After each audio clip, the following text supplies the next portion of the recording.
Thanks for coming along tonight, folks, on this rather cool evening in Sydney, where Andrew Bragg makes a welcome return to the Sydney Institute. He's been here quite a few times, and he's a hard worker with a lot of things to say, and so we're very happy to have him back. And thanks to Mike Zorbas, one of our board members, who suggested that we should have him here. So thanks for that, Mike. So I'll introduce Senator Bragg briefly, a senator for New South Wales since 2019 and currently the Shadow Minister for Productivity and Deregulation, Housing and Homelessness. And his topic tonight is Turning Around the Titanic, the Coalition's plan to solve Australia's red tape emergency. Senator Bragg, you're very welcome. Thank you.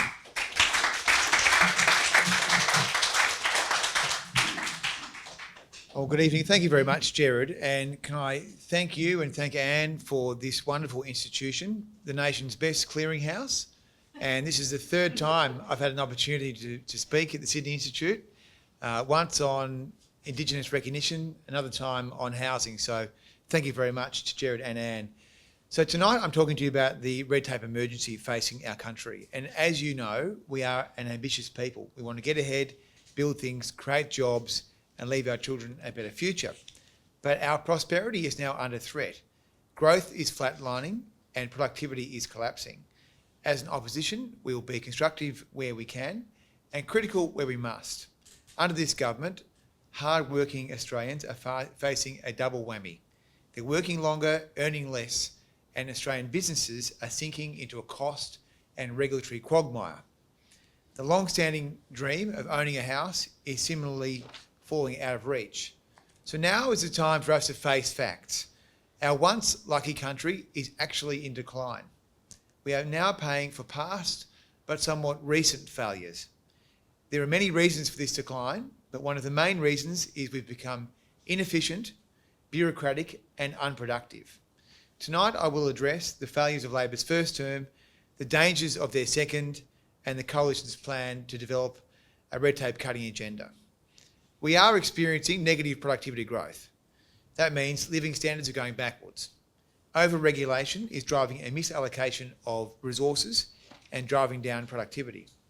The Albanese government introduced 5,034 regulations in just 3 years. In addition to these 5,000 new rules, 400 new laws were enacted last Parliament. Labor's re-regulation has crushed entrepreneurship and innovation. But this goes beyond just embedding the Fair Work Commission, thank you very much, and unions into business transactions, or the creation of monolithic funds like the Reconstruction, Housing and Rewiring the Nation organisations. Albanese's Labor has introduced bad and retrograde laws like the ridiculously strict country-by-country tax reporting. This new regime goes well beyond comparable jurisdictions like the EU. It exceeds OECD standards and will introduce a $30 million compliance cost. Another example is giving the Reserve Bank 2 boards. Then there is the pointless legislation of defining the purpose of superannuation, which is unenforceable and pointless. Labor is so focused on new regulations, they regulated lunch in Canberra. If you can believe it, the new National Portrait Gallery of Australia regulations officially restrict patrons from bringing in outside food and drinks. Tonight I can reveal that the total cost of complying with the new laws from the Albanese's first term is $4.8 billion. That is a total conservative cost of the government's own impact analysis from the Prime Minister's department.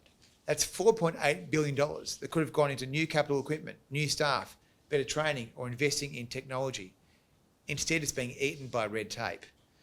The Audit Office said back in 2014 that the total annual cost of all Australian government regulation was about $65 billion per annum, or almost 5% of GDP.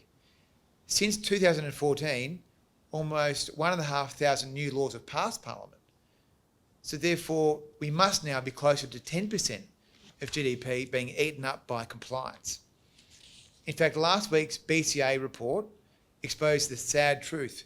Australia now has a $110 billion red tape burden. We can't afford these indulgences.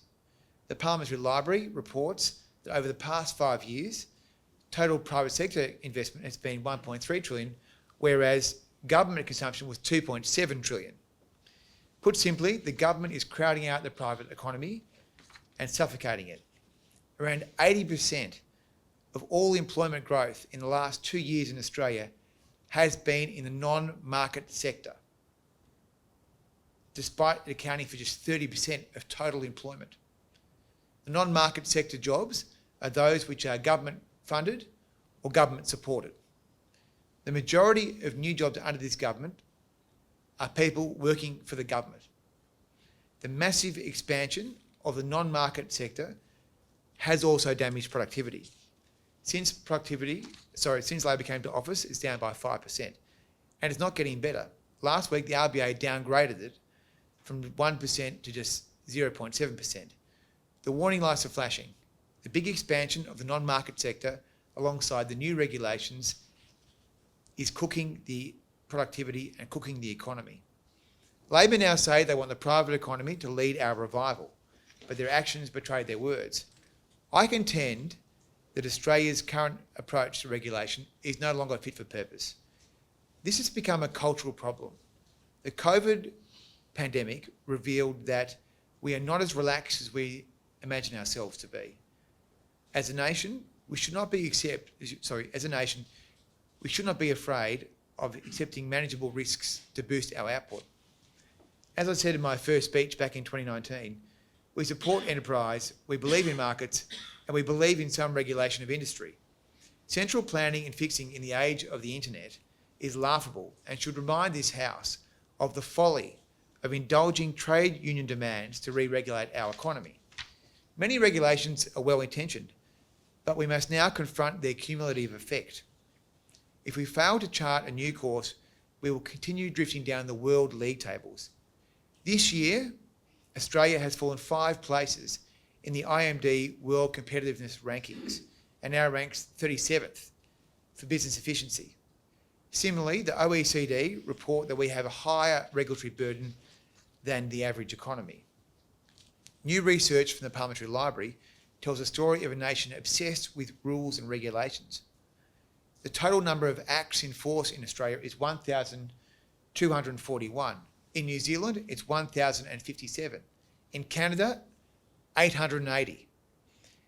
Canada has almost double the population, but we have 35% more laws. We're comparatively over-codified. Take Singapore. Its total competition law is 200 pages. Our corporations law is 4,000 pages and runs across multiple volumes. If Chapter 7 of the Corps Act was its own act, it would be the 10th longest act of Parliament. So while Singapore's model is principles-based and business-facing, ours is prescriptive, process-heavy and legalistic. We have 5 definitions of small business in federal law. This might suit the needs of lobbyists and lawyers, but it's killing investment, enterprise and jobs. The problem is we have too many rules and they are damaging our productivity and our competitive position. So what can be done about this wicked and sometimes boring problem? The answer is deregulation. Deregulation is not about removing all rules, it's about making sure they work for people, not against them. It's about backing Australians to take risk, accept greater responsibility and create a better future. But deregulation is not new, but sadly almost all prior endeavours failed. Why is this? I would say that there are 7 reasons. The failure to prevent the growth in new regulation or the flow, the absence of a methodology to drive meaningful sustained red tape reduction or the stock, a lack of focus on law enforcement of existing rules, distractions which eliminated redundant rules but made no material benefit, the failure of the Prime Minister and his department to perform its role of impact analysis, Canberra's commitment to vested interests, where maintaining a suite of regulation suits a particular incumbent like a trade union, and finally, an increased reliance on delegated legislation, which is lazy, cheap and undemocratic. The default response of this government to a problem is to add more regulation, even if it is duplicative or similar to another rule. More rules is always seen as good. The minister announced the problem is solved, the caravan moves on, the dog barks. there is limited interest in how the new laws are enforced, unless there is a scandal. Some efforts to reduce red tape have been cruelled by a widely held perception that one man's red tape is another man's consumer protection. This is a very damaging proposition because it assumes that every single rule in the book must be retained to save someone from something. But that's not true, because in many cases the law enforcement doesn't exist. So the country is paying twice. We pay the red tape burden cost, and we pay for no law enforcement. For example, we now have a compensation scheme of last resort. But what we really need is the enforcement of the multitude of corporate and financial laws that we have. A Senate inquiry documented the failures of ASIC, but we have no response from the government after 13 months. They're supposed to respond in 3. Now we have the First Guardian, Shield and Lion financial collapses, and Australians are rightly asking themselves, why weren't the rules enforced to protect their investments? Labor hasn't even bothered to issue ASIC with a statement of expectations. The last one was issued by Treasurer Frydenberg in 2018. In 2023, the Law Reform Commission recommended a massive consolidation of corporations and financial services laws. They found that one bank spent $1 billion, Dr. Evil, $1 billion on compliance. The ALRC report has been ignored by Labor. We have a serious problem with law enforcement. You can walk over the Harbour Bridge calling for the death of Jews and there's no law enforcement. You can steal people's money and send it to the Cayman Islands, no law enforcement. You can breach copyright laws and take people's creative work for AI, there's no law enforcement. So a new approach to reboot Australian enterprise is desperately needed. But we can only do this if we have a genuine debate about the role of regulation and its limits. We need a new methodology to permanently reduce red tape, which must be more than just 1 or 2 repeal days. The federal office designed to analyse regulation is the Office of Impact Analysis. The OAI is the latest iteration of the original Business Regulation Review Unit established by the Hawke government in 1985. This was later renamed the Office of Best Practice Regulation, and it sits inside the PMC. In 2014, the Abbott government decided that all federal government judgments on regulatory matters, which are more than minor, must have a RIS, or Regulatory Impact Statement. Those RISs include a cost estimation number, showing whether government judgments increase or reduce compliance costs.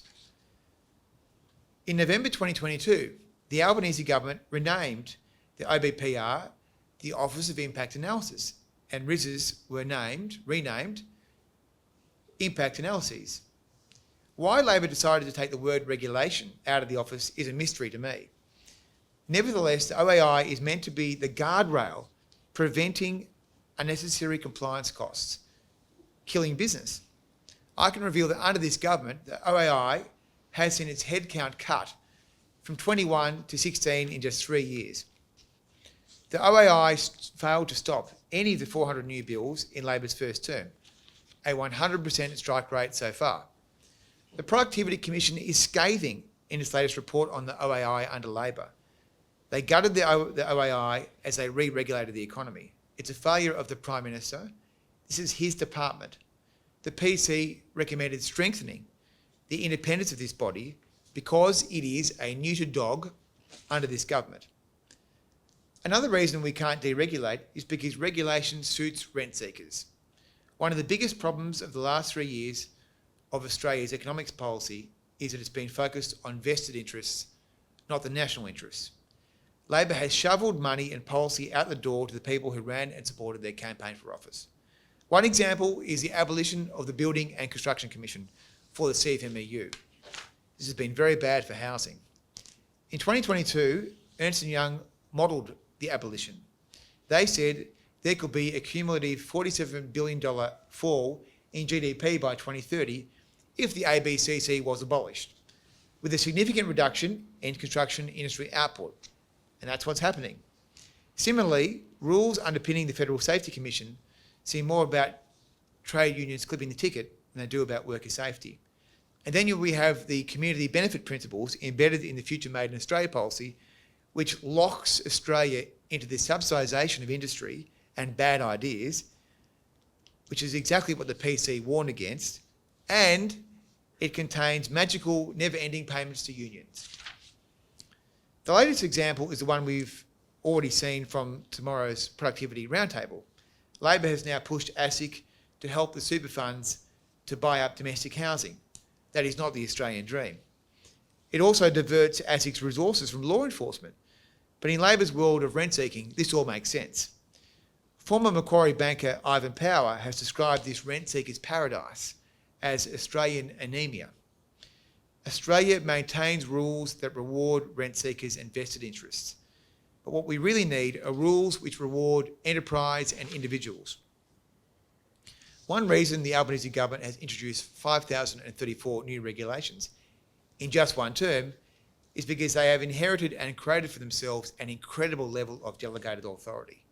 Generally speaking, this means ministers make disallowable regulations or they issue an instrument which is not reviewable or disallowable by Parliament. In this way, the minister makes the law.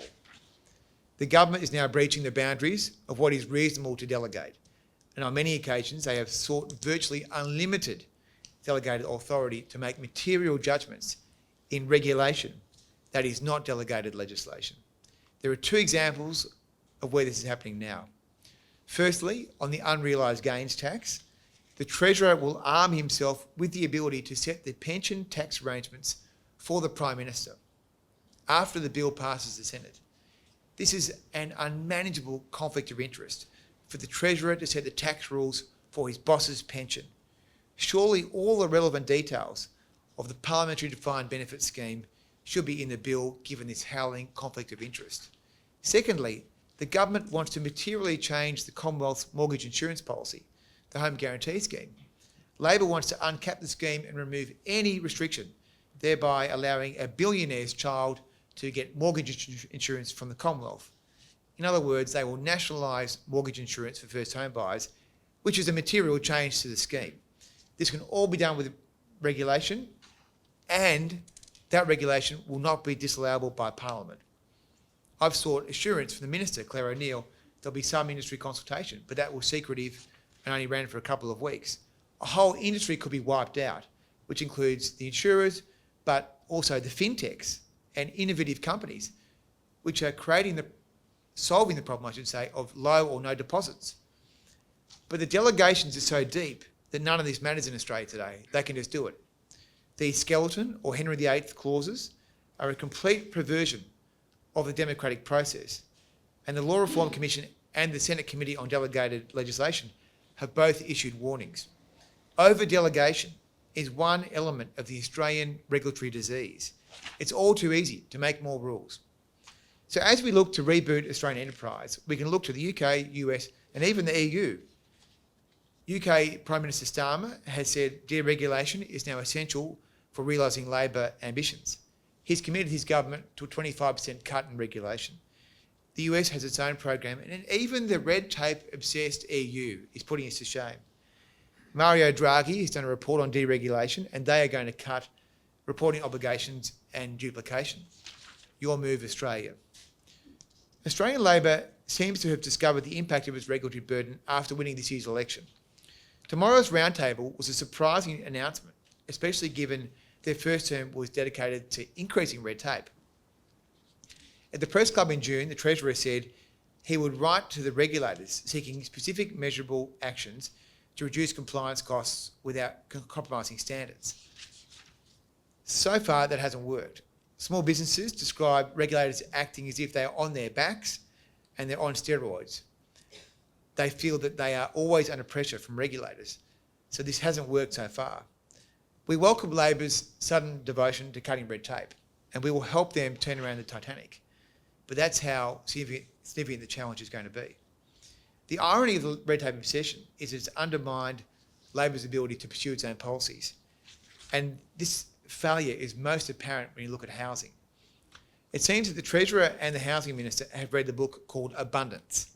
It's incredible that they had to read a book written by an American about American conditions to discover the disease they've inflicted on Australians. Surely they knew that there was only one credible way to deal with the housing crisis, and that was supply. But after 3 years, Labor has failed on housing supply. Under the coalition, 200,000 houses were built a year on average. That has fallen to 170,000 houses a year under average. Labor has failed to pressure the states. They've allowed the states to indulge in NIMBYism, and NIMBYism is an absolute cancer. It is totally unacceptable. They've failed to use their massive federal platform for YIMBYism, which is ultimately going to be needed to build the houses that we need. The failure on the supply side is now hurting the society itself. And as Australians, we have so much to be proud of. We've achieved so much in this past 250 years. The first land grants were issued by Arthur Phillip in 1792, and by the end of the Menzies era, home ownership peaked at 70%. This was a supreme democratic achievement of Australian liberalism. But today that achievement is under enormous pressure. And that's why we need stronger federal measures on housing, if we are to return to the dream that younger people aspire to. But it must be a supply-side endeavour, as most demand-side measures make the problem worse. Labor went to the election in 2022 promising to build 1.2 million new houses. Their housing accord. The truth is, they won't build even 1 million new houses. No state or territory is projected to meet their share. Last term, we discovered that Labor's signature housing policy, the $10 billion Housing Australia Future Fund, has built 0 new houses. Instead, this money was spent acquiring existing houses, therefore making the problem worse. Today, Labor is doubling down on their big government approach. They will expand the home guarantee scheme so it's not means-tested and totally uncapped. And they'll spend $10 billion to build 100,000 new houses. Labor plans to become a government property developer and mortgage insurer. So instead of examining the bottlenecks containing private builders, Labor is usurping them. In June this year, Claire O'Neill announced the Commonwealth is back in the hard work of building housing. But the Commonwealth shouldn't be building houses. It should be asking what are the regulations which are causing builders, tradies and plumbers to go out of business. This includes the measures that Labor introduced in their first term, which have added to the burden. I've met with stakeholders in the housing sectors and the construction sectors that describe insane conditions. No concrete pours after 10 a.m. Stop work triggers for inclement weather. And limits of work hour. These are all things that raise the cost of construction and push the first home out of reach. For the construction industry, suppliers are locked out of big projects if they don't pay into the specified union-linked redundancy funds. Looking at one of these big funds, Protect, its board looks like a big super fund. 5 of the 7 directors come from the ETU or the National Electrical and Consumers Association, and in 2024, Protect gave $7.5 million in fees to unions marked as disbursements and sponsorship. We've seen this film before. This is what happens when you put vested interests first. So Labor can't have it both ways. They can't claim to be supporting the construction of new houses when their freshly inked regulations make it harder and harder to build new houses. So the Labor Party want to see big government and big vested interests, clearly. We want big opportunity. We're the party of enterprise, and we remain the party of small, medium and large business. We believe in Australia and its people. And as Menzies said in 1944, governments do not provide enterprise, they provide controls. Accordingly, our deregulation policy will reflect this timeless position. We will promote genuine enterprise with limited rather than repressive controls. That's why Susan Lee has created my portfolio of productivity and deregulation. This is now a priority for the entire coalition team through a whole of government approach. Under Susan Lee, we will reconnect with business. As part of our deregulation agenda, we are identifying the key areas which will make the biggest impact to our economy. Over the past 3 months, I've been engaging widely and I look forward to doing more so. Each proposal to cut red tape must be accompanied by a rigorous costing as we seek to relieve this burden. Identifying all areas will take time, but we've already identified a few. Housing is one. There may be room to go further than our prior policy to freeze the National Construction Code, which the government said during the campaign was a bad idea. They now say it's a good idea.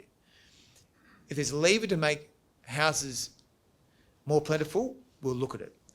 In financial services, we need to make sure that sound financial advice is accessible. But overly prescriptive education requirements have seen the numbers of financial advisors shrink from 28,000 in 2018 to just 15,000 today. What's more, mining and resources remain the lifeblood of our economy. It stands to reason then that government should be working hard with these sectors to boost our international position and competitiveness, rather than smothering them in red and green tape. But multi-employer bargaining, forced bargaining and union rights of entry, expansion rights, are all examples of Labor's new rules which damage that position. Allowing industries to raise consumer standards without government hand-holding is also a good idea. This nation has a long tradition of self-regulation. The first example was the New South Wales Medical Board in 1838. Frankly, in many cases, industry and professional bodies have a better understanding of the guardrails needed than the politicians. There's also the budgetary advantage to self-regulation. Industry pays, not the taxpayer. So effective self-regulation exists across the board today. The Banking Association maintain a code where there are enforceable standards for dealing with hardship support and dispute resolution. I have personal experience developing the Life Insurance Code of Conduct, which has transformed transparency and reporting now available to policyholders. For example, retail death claims have made a 63% timetable improvement from 3.5 months to 1.3 months, all achieved without legislation. So over the coming 3 years, we'll be looking actively to support avenues for self-regulation as well. It's not always desirable, but it should be an option. So I'm the first shadow minister or minister to have the word deregulation in over a decade. This is a long time coming for Australia, but very important. And together with my colleagues, we're committed to cutting red tape to boost enterprise, investment and jobs. And this is just the beginning. Thank you.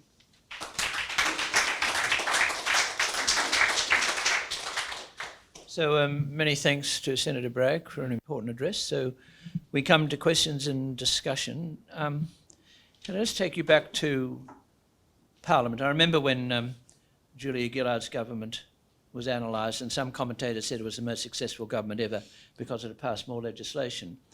Now, is there a problem with the structure of Parliament House? I mean, you've got a whole lot of bureaucrats devoted to writing legislation. You've got people who organise the Parliament having to have legislation around or regulation around for politicians to comment on to fill in gaps. I mean, are you sort of forced into that? I mean, how do you get out of that sort of mindset that more legislation is basically good and is what politicians do all the time?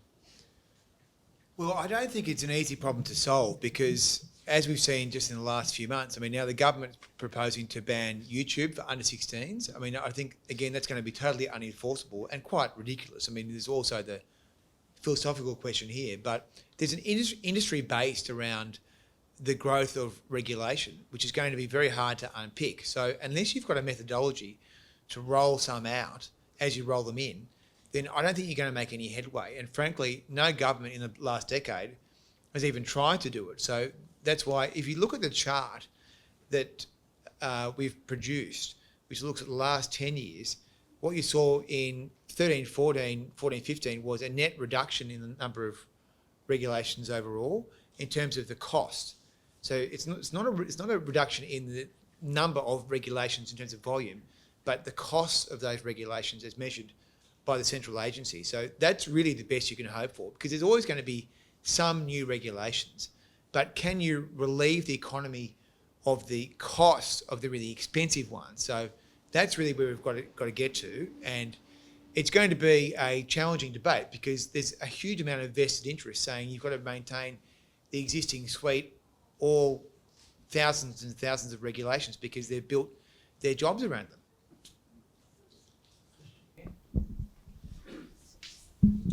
Thanks, Aaron. Yeah. Minister, thank you. Regardless of the legitimacy of your message, which is pretty legitimate, how does the coalition propose to, in a not simplistic, but as a understandable way as possible, get that across to the voting public? Yeah. So it's quite simple, and it's basically that the red tape burden is making it harder for you to take a risk, expand your business, pursue your dream, because it's a heavy burden that you're paying for. And we have to have a more reasonable debate about what regulation can actually achieve for people. And I think that's why I talk about some of the examples where there's no law enforcement, because I think what has shocked me maybe the most since the election actually has been reading the letters that have come to me from constituents who have lost their life savings in these Shield, First Guardian and Lion collapses, which you may have read about in the papers. And one of them particularly is stuck in my mind, that this person has described their personal circumstances, and they're clearly quite articulate, quite clever people, quite a clever person in this case. And he says, well, I thought that Australia was a proper country, a serious country where if I do all the right things and I invest properly in accordance with the rules, I'll be protected. But it seems like I won't be protected at all. And I think, frankly, we need to be upfront with people that just because you have a law doesn't mean it's going to be enforced. So there's a few parts to it. I think the main point is that we cannot maintain the current burden of regulation in our economy because it is killing productivity and killing opportunity. Then there is a separate conversation to be had about the quality of law enforcement, which is an entirely different thing. But it's all part of that issue, I think. It's quite heavily linked. Thanks for the talk.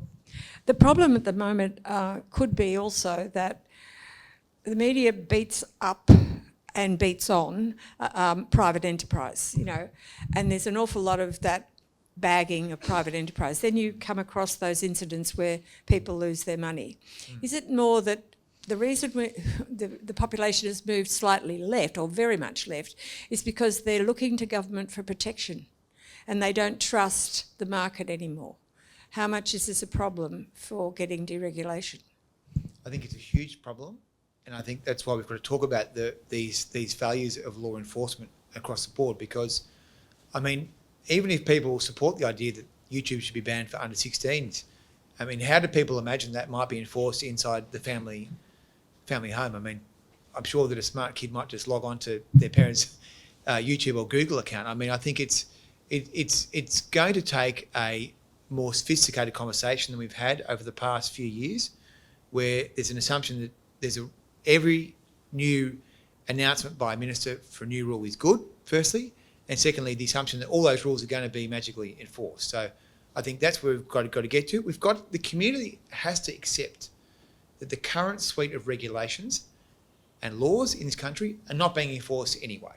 So we should be more circumspect about the rules that we want to have, and those rules should be targeted, clear and focused, principles-based, and then there's a separate conversation to be had about the quality of the law enforcement that we have in this country. I mean, I have strong views about some of these agencies, but there are some agencies that do very good law enforcement. But ultimately, I think it's about having a clearer idea, and frankly, the parliamentarians that preside over these very extensive laws, as I said in the address, 1,200 laws compared to 880 in Canada. I mean, we are accountable for these laws, so we should be able to justify why these are all required and why it's so bloody complex.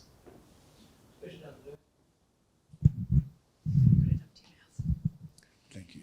Thank you, Senator. I obviously have answered questions put by you in the committee system when I was at ASIC. I do tend to agree with much of what you have said. I just was interested in your views as to the following things happening. First of all, to break up the Corporations Act so that it is specific to particular industries.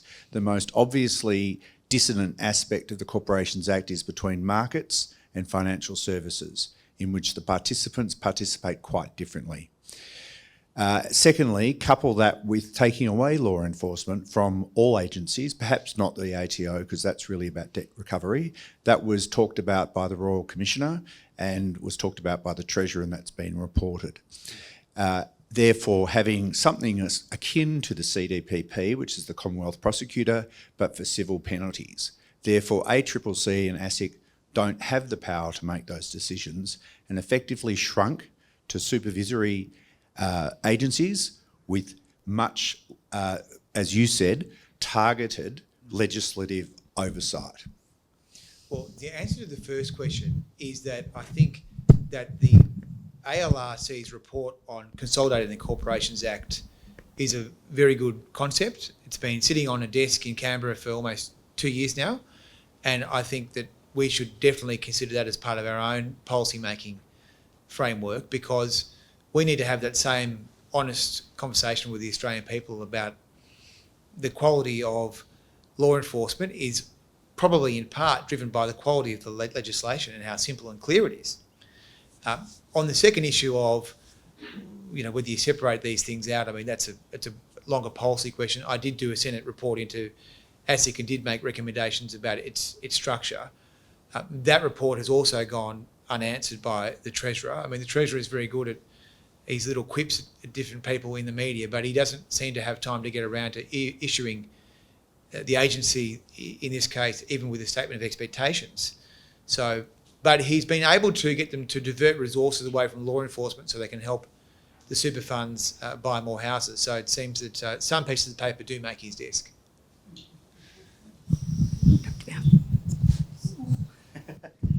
Thank you, Senator.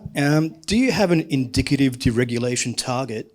And if that target is achieved, how should the impact on small business, innovation and job growth be tracked and reported back to us? It's a very good question. As I say, the last Parliament, the new laws passed amount to about $5 billion in new red tape compliance costs. So we would want to roll back at least that with our target. I think that would be a reasonable starting point, because then you'd at least be back to where we were before Labor came into power in 2022. I do think that the increased red tape burden has hurt productivity. I don't see how you can argue that re-regulating the labour market hasn't damaged productivity. I think that's clearly what the Productivity Commission is saying. I think Danielle Wood is doing a very good job as a public servant to make all these points. In fact, her presentations today are very clear that the regulatory burden is out of control in Australia. So Andrew Lee, who's the junior minister to Chalmers, is out there saying, well, it's not about counting regulations in terms of the volume of numbers. That's not important. But what is important is the cost of those regulations. So, as I say, 5,000 new regulations in the last Parliament, 400 new laws, but those 400 new laws cost almost $5 billion. We're not even sure of the total cost of the regulations. But the answer to your question is, we want to at least roll back the bad news of the last 3 years. But we want to be ambitious. I mean, I think we want to do better than that, but that would be at least a starting point. This will be subject to debate with colleagues. I mean, I'll go around and talk to all my colleagues in the Shadow Cabinet about identifying opportunities in their portfolios for red tape reduction. Now, some of them have already identified some quite exciting opportunities, and others are still on that journey. But I look forward to going on that journey with them. Senator, thanks for your presentation tonight. You mentioned anti-competitive regulation. Much of the regulation that impacts on business comes about because one group of business people say, protect me from my competitor.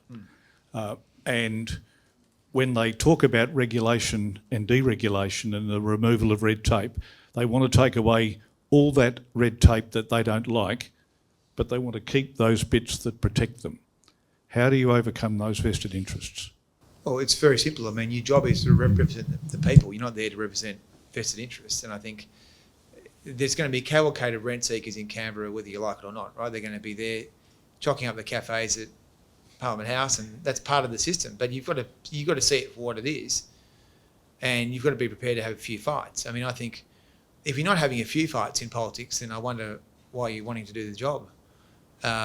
Because I genuinely think we have a problem with state capture. I think, without being too conspiratorial, I mean, we have a lot of business models that are totally based around now the state. So you've got compulsory super, you've got the childcare model where effectively you've got to force people to put all their money into a particular savings vehicle. You've got to put all your money, if you want to get access to the child care subsidy, into a particular form of childcare.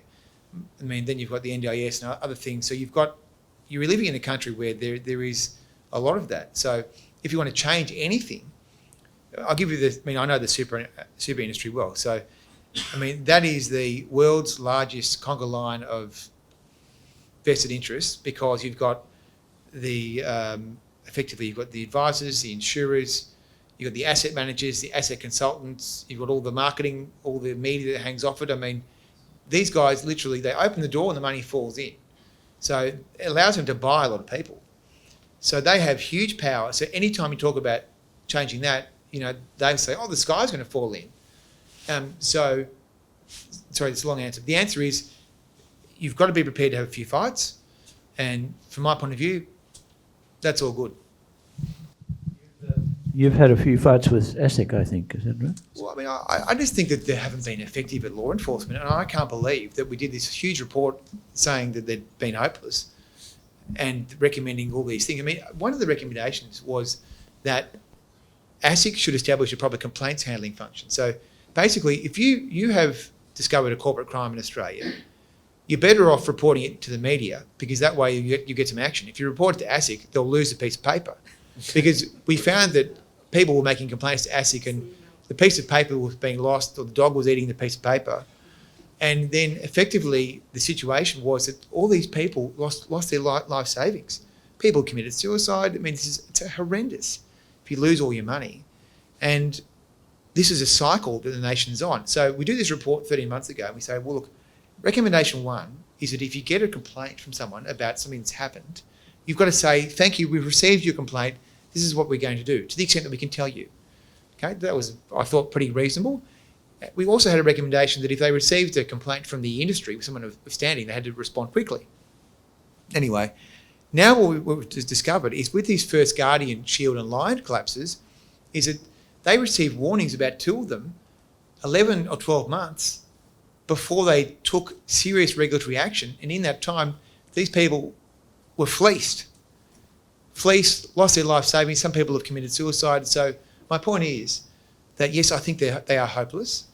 And I'm disappointed that the government hasn't refashioned them, because, frankly, this is now on them. I mean, law enforcement is their only job. They seem to be able to do everything else but law enforcement. Thank you very much for your time tonight, Senator. This has been very informative. My question's around housing supply. So we know there's an issue across the country with the supply on quality housing, driven by invented supply-side constraints in the form of zoning, environmental approvals and slow council-led planning pathways across Australia. What's the Coalition's position on whether build to rent, which is kind of gaining momentum across the country, on whether that provides a pathway to secure homes for those currently priced out? Yeah, so no problem with build to rent. No problem with build to rent, but I don't think it needs a tax cut. So the government have legislation in the Parliament. They've passed through Parliament actually to give build to rent a tax cut. That would go to foreign asset managers. We think it's a bad idea. We want people to own houses, not foreign asset managers. I don't think BlackRock needs to own more houses. I don't think Cbus needs to own more houses. I don't think that the super funds, I think it's culturally jarring, the idea that we're going to have super funds become Australia's landlords. I mean, what kind of a country is this going to be? So I think it's an ugly idea that it gets a tax cut. If people want to build it, build it. But you don't need a tax cut from Canberra. Hi, Senator. You mentioned disallowance, and I was just noting that there was only one regulation disallowed in the last term Parliament. And as someone who tried and failed to get a regulation disallowed in the last term Parliament, I noted that that was actually less than the average over the pre-COVID years. But could you just talk a little bit more about sort of potentially as a political strategy what the opposition may do in terms of using disallowance over this term, and related to that, the question of government actually coming forward with regulation that's actually outside of its legislative powers, kind of what options have you got for actually, tackling that head on? It's a good question. So I think the Greens is the answer to both, because the way the Senate is comprised, we need the Greens to vote with us on a disallowance. So if it's about an integrity or a transparency issue, there is a chance that the Greens might vote with us. If it's about other things, then less likely. So I think it really depends on the Greens and what sort of a role they want to play.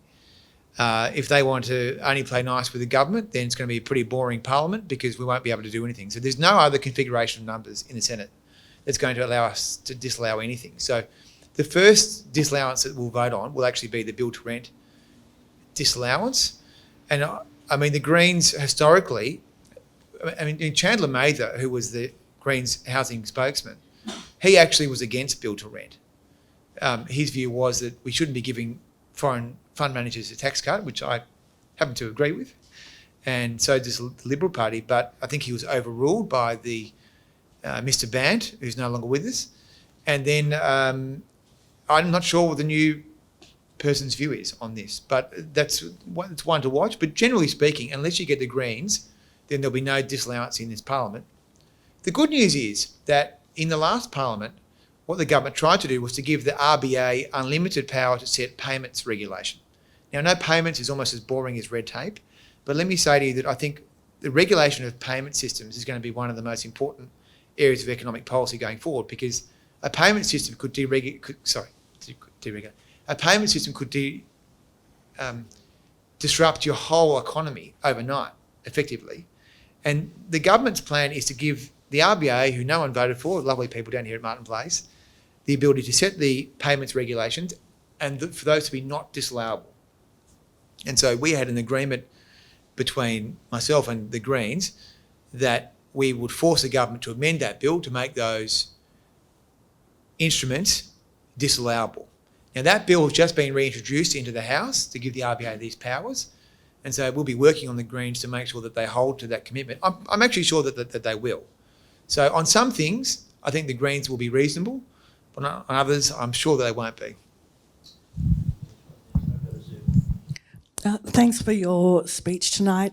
Just interested to hear more about your thoughts around the use of AI as a tool to help simplify a lot of these laws, like basically throwing the Corporations Act into an AI tool to simplify it right down. I think the chairman of ASIC is on the record to say that he would be reluctant, or it would be a great leap of faith for ASIC to be doing that. And I just wanted to hear your thoughts about regulators more generally using that, and just very briefly also any thoughts about how AI should be regulated. Do you think there's enough rules right now to cover privacy and all these other aspects, or does it need its own standalone laws?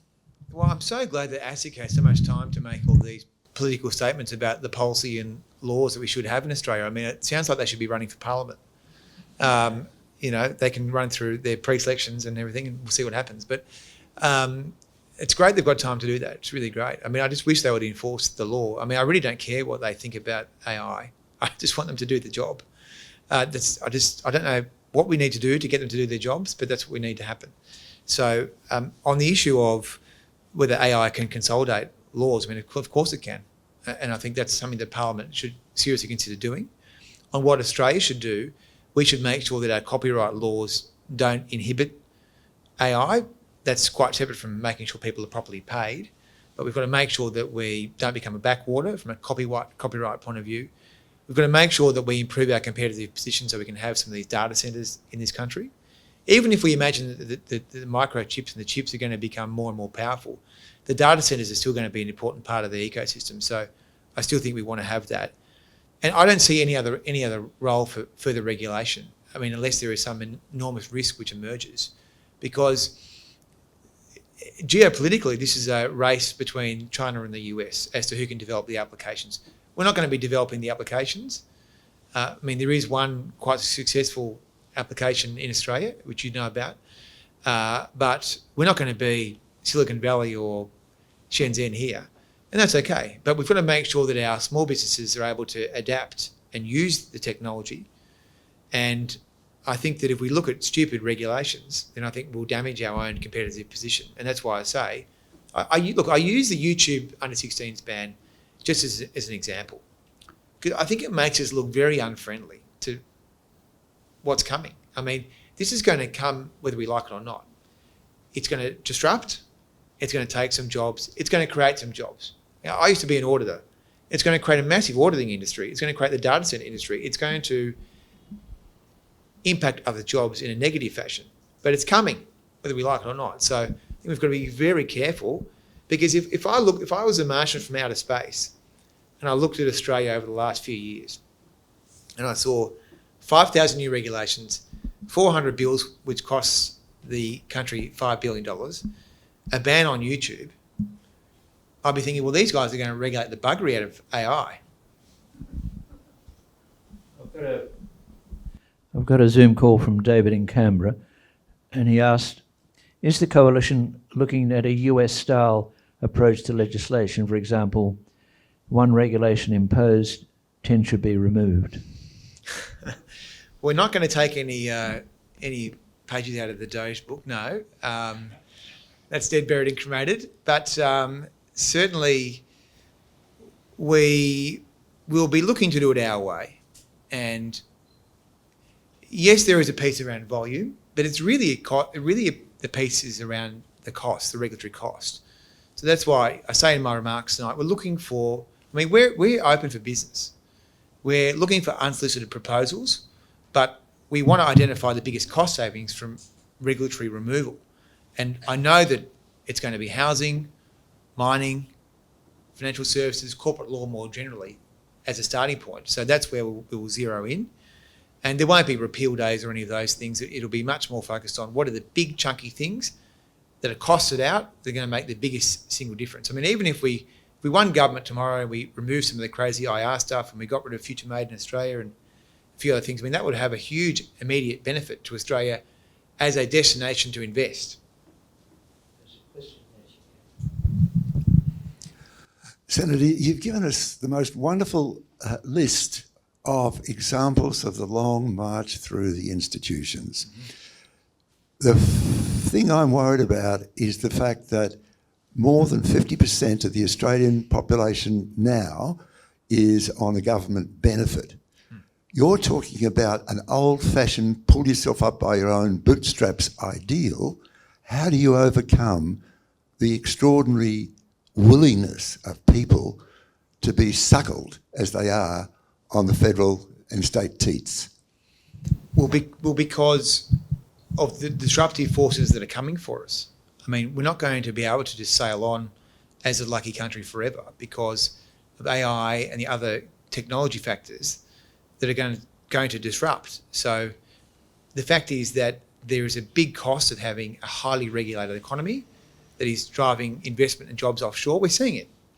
And so that is the conversation we have to have. So the link is that, and I know it may sound a bit academic, but the link is that the high level of regulation is damaging our productivity and damaging our opportunities. And it's unsustainable. And that's the message. That's what we'll be saying. And it may take some time, but we're at the bottom of the mountain politically. And so this is the best time for us to do the proper thinking and to do the work and to get this framework right. And Susan is very keen that all the shadows identify opportunities to do this work, and it'll be an important part of our shadow economic process. So we'll all talk about it. So Ted will talk about it, Patterson will talk about it, Wilson will talk about it. So it'll be part of our shtick. That's a good way to finish. And I think so. Many thanks. Thanks. So thanks to Senator Bragg for an important talk tonight. He's a very hard worker and always has something to say and can get a message across. So well done again tonight.